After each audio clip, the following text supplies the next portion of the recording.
નામ આપો. મારું નામ સરફરાજ ચુડેસરા. આ જે બનાવ બન્યો છે એ મારા કાકાજી થાય છે. કઈ બાબત લઈને બનાવ્યું? બાબતમાં તો કઈ નાની એવી બાબત હતી. અહીંયા લારી રાખવાના બાબતે બોલાચાલી થઈ, અને બોલાચાલી થઈ એ બાબતે પછી એ લોકો 7-8 જણા હતા, અને 7-8 જણા ભેગા થઈને આમને ઢોરમાર મારેલો. પછી તાત્કાલિક સારવાર માટે અહીંયા સોનાવાલા લઈને આવ્યા હતા, અને સોનાવાલા થઈને પછી એમ કીધું તમે અમને ભાવનગર લઈ જાઓ, તમને તબિયત વધારે બરાબર નથી એટલા માટે. પછી એમને તાત્કાલિક ધોરણે ભાવનગર લઈ ગયા. હા, પોલીસ ફરિયાદ કરી નાખી છે, પણ હજી એમાં 4 નામ જે આ ભાઈને 4 નામ યાદ હતા, એ ભાઈ 4 નામ કીધા. બીજા મારવામાં બીજા અન્ય 5-6 જણા હતા, પણ એ નામ એ ભાઈને યાદ નથી, કેમ કે એ ભાઈ એમ કે છે કે મને મારતા હતા એટલે મને કઈ દેખાતું જ નહોતું કોણ હતા એમ. બીજા 7-8 માણસો હતા એમને મારવામાં. શું કહો છો?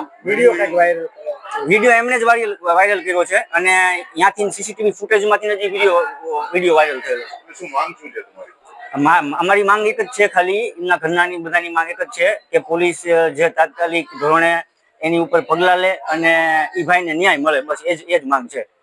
જુનેદ અયુબભાઈ ખલિયાણી, હાણપુરમાં રહેવાસી. મને 6-7 જણા થઈને માર્યો છે, બહુ ધોરમાર માર્યો છે, અને એ લોકો ખુલ્લેઆમ પડે એ મને ધમકી આપી છે, તને મારી નાખશું, તમે શાંતિ આવી છે. એટલે એ અમારા પટેલ હાટું લારી રાખવા હાટું નાસ્તાની, જેમાં હું મારા પટેલ બે વાતો કરતા હતા. અમને આવીને અહીંયાથી હુમલો કર્યો છે. કેટલા લોકોએ હુમલો કર્યો? 7-8 જણા હતા. એમાં 4 જણાના નામ આવડે છે. એક છે તોશિકભાઈ ઇલિયાસભાઈ ભાસ, પછી મહેમૂદભાઈ સનાભાઈ ભાસ, ત્રીજું નામ છે આપણે મોહમ્મદભાઈ ફારૂકભાઈ ડાયમા, શબીરભાઈ અનવરભાઈ મીનાપરા. કેવા હથિયારોથી હુમલો કર્યો? હથિયારોથી નહીં, પણ ધક્કા મારીને બધા માથે સડીને માર્યો છે, પાટાને ઠીકાન પાટે. પોલીસ દ્વારા કાર્યવાહી કરવામાં આવી હતી? હા, પણ કઈ ઓલો મળ્યો નથી અમને.